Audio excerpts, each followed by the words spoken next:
If you want to make huge business gains, there is one thing that's going to make or break it. And here's the weird thing. It's actually a lot like getting ripped in the gym. In this video, I'm going to share 3 steps that I use to always hit my business goals and what I did before this that didn't work. So let me give you a little story. It was March about 15 years ago, and I realized I couldn't even remember what my annual goals were. So not good, right? I set those goals at the beginning of that year, and I had so much conviction, so much enthusiasm. I printed out those goals. I taped them to my mirror so I'd see them in the morning. I taped them to the wall next to my computer so I'd see it every day. I was so sure when I did those goals that year my business would crush it. But there I was. It was March, not even 3 months in, and not only had I forgotten my goals, the goals that I was looking at every single day, taped to the mirror, taped to the wall, I hadn't made any real progress. What happened? That's when I realized that goals alone, they weren't enough. So let's go through how I turned it around. I even got to sell that business, I got to cash out, but I'll give you an illustration about something having to do with fitness,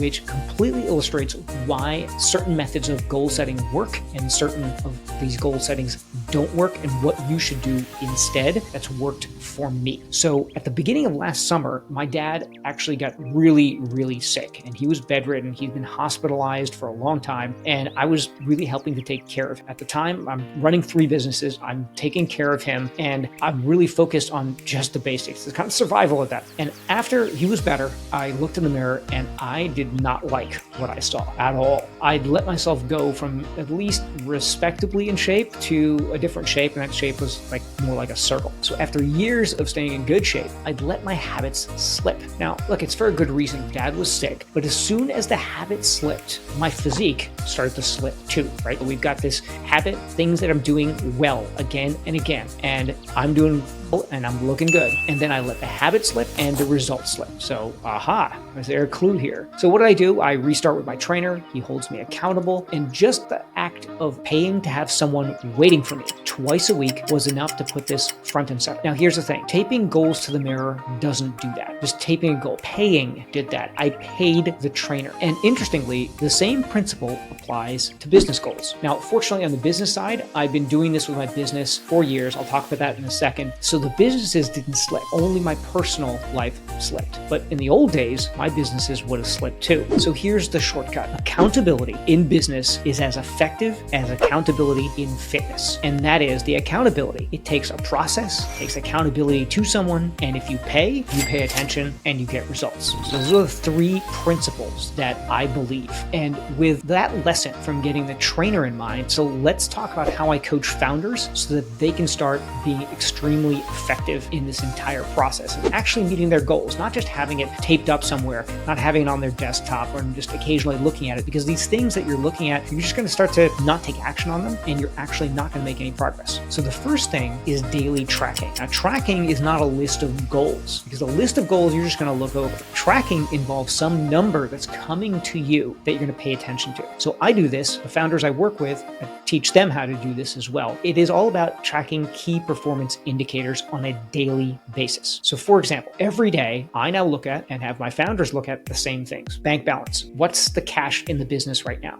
Leads. How many leads have been generated today? Or if you're doing it in the morning, yesterday. How many leads were generated? And then expenses. And so I'm looking at just the real basic fundamentals. What's the money coming in? What's the money going out? And the leads, which are going to generate money in the future, what do they look like? There are all kinds of other things you could be measuring, but on a daily basis, I'm looking at these things. Now, why am I looking at those kinds of things? There's so many other things I could be looking at because I'm building a habit. Just like with a fitness example, I'm building a habit. And if all you're doing is checking these things weekly, it'll become just another thing that you kind of sort of pay attention to. But if instead the first thing that you're doing in your day is focusing on the really big, important things that move the needle, that is going to make a huge difference. Even if that information isn't updating daily, right? The bank balance might not change much, but guess what? When I weigh myself every morning, as I do, the information doesn't really change much. And sometimes it'll change too much. Oh, I had a lot of salt last night. I'm retaining water. I put on 2 pounds. I'm looking at that. So is daily measurement actually useful? Well, yeah, because it's keeping that front and center. It's that habit that I've built. We're training our brains on what's important by doing this daily check-in. The second thing is weekly review. So the second thing I do, and I do this on my business side, I do this on the personal side, is a weekly review. And that's with myself on the business side, my team, and then just myself and my trainer on the personal side. So each week I'll pull up the previous week's metrics and I'll see, did we hit our targets? Every week has targets. At the beginning of it, what am I doing? What are my actual actions? And then what do I hope to accomplish? And then I'll compare the expected result with the actual result. And where I didn't hit something, again, I didn't hit my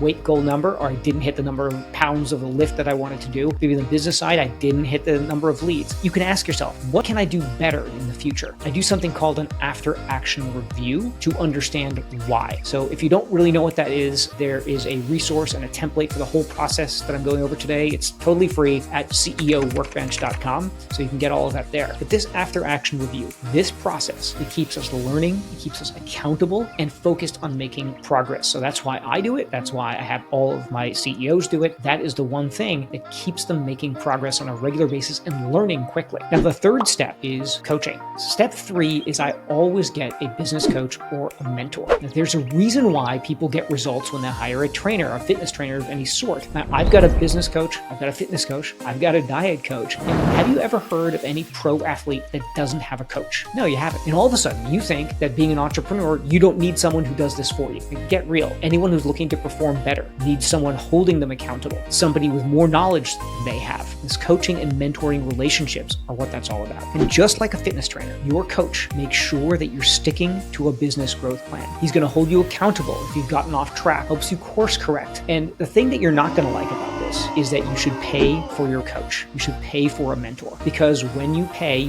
attention. Just like with a fitness coach, they're waiting for you and you're paying for it. So you show up, you pay attention. Same thing, business coach, your mentor, you're paying, you show up. So just pay. Your brain is going to start to take it seriously. This can be the missing link. You're trying to do it yourself and you're trying to just research things on the internet. You're trying to hold yourself accountable and you're going to fail at some period. You're just going to fail. So trust me, your results will be better so long as your coach is someone who's done what you want to do. So they've provably done what you want to do and you want to succeed at. Not somebody who just calls themselves a coach and has never actually done anything. But if you've actually done what you want to do or trained others like you to be successful in it, then you will get way better results. Your coach will have frameworks that you've never even thought of, helps you play better, helps you play to win. So when I do these 3 things, I've seen multiple businesses grow over multiple years. And I've done this with clients. I've done this with the CEOs of my businesses. I've been able to sell 3 of those businesses that I found, and I've been able to help other businesses do the same. So take this seriously. Taping your goals to the mirror is not going to get you anywhere. You need someone watching and poking you to stick with the plan every step of the way.